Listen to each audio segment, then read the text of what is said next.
Hello all, எல்லாருக்கும் வணக்கம். இன்றைக்கி நம்ம பார்க்க போகிறது வந்து ஒரு ரீஜனல் ஸ்பெஷல் ஹெல்த்தியான ரெசிபிங்க. பூசணிக்காய் புலுசு. புலுசுன்றது ஒரு ஸ்டைல் ஆஃப் குழம்பு தான். ரொம்ப சிம்பிள் ரெசிபி தான்.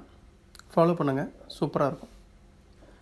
ஒரு பாத்திரத்தில் ஃபஸ்ட்டு வந்து 2 டீஸ்பூன் அளவுக்கு எண்ணெய் சேர்த்துக்கலாம். எண்ணெய் சூடானதுக்கப்புறமா கொஞ்சமாக ஒரு 1/4 டீஸ்பூன் to 1/2 டீஸ்பூன் அளவுக்கு கடுகு, அதுக்கப்புறம் கொஞ்சமாக உளுத்தம்பருப்பு. கடுகு வெடித்ததுக்கப்புறமா வெந்தயம் வந்து ஒரு 1/4 டீஸ்பூன் அளவுக்கு சேர்த்துக்கலாம்.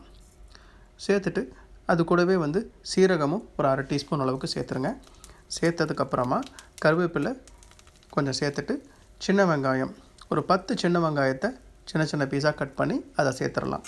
சேர்த்துட்டு வெங்காயத்துடைய நிறம் மாறுற வரைக்கும் நல்லா வதக்குங்க. ஒரு நிமிஷம் to 2 நிமிஷம் ஆகும்.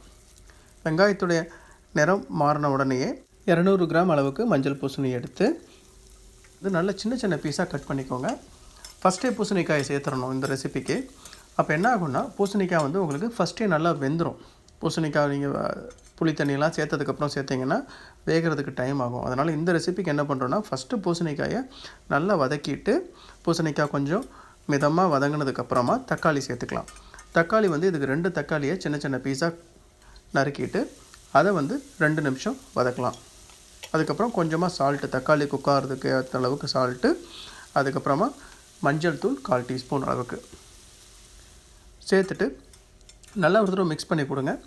மிக்ஸ் பண்ணி கொடுத்துட்டு இப்போ பார்த்திங்கன்னா தக்காளி நல்லா மசிஞ்சு வர்ற வரைக்கும், அதே மாதிரி நீங்கள் நசுக்கி பார்த்தீங்க அப்படின்னா நம்ம பூசணிக்காயும் நல்லா வெந்திருக்கணும்.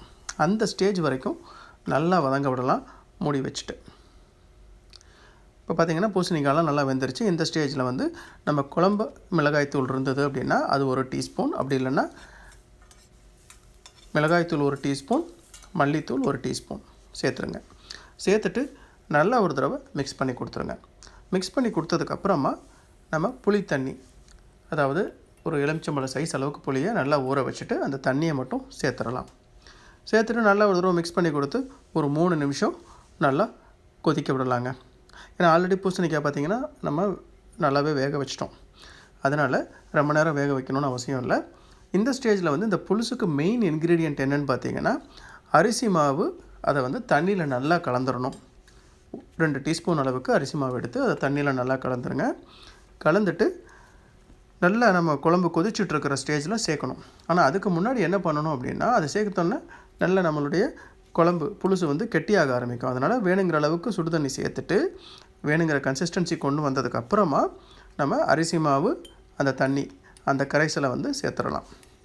சேர்த்துட்டு நல்லா ஒரு தடவை கொதி வர விடுங்க. கொதி வந்தோம் பார்த்திங்கன்னா நம்ம புலுசு ரெடி. நல்லா திக்காய் வரும்.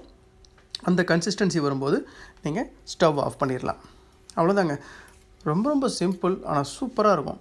இந்த ஸ்டைலில் பண்ணி பாருங்களேன், அட்டகாசமாக இருக்கும் பூசணிக்காய் புலுசு. இந்த ரெசிபி, இந்த வீடியோ உங்களுக்கு பிடிச்சிருந்ததுன்னா லைக் பண்ணுங்கள், ஷேர் பண்ணுங்கள், கமெண்ட் பண்ணுங்கள். தேங்க்ஸ் ஃபார் வாட்சிங் த வீடியோ. Happy cooking.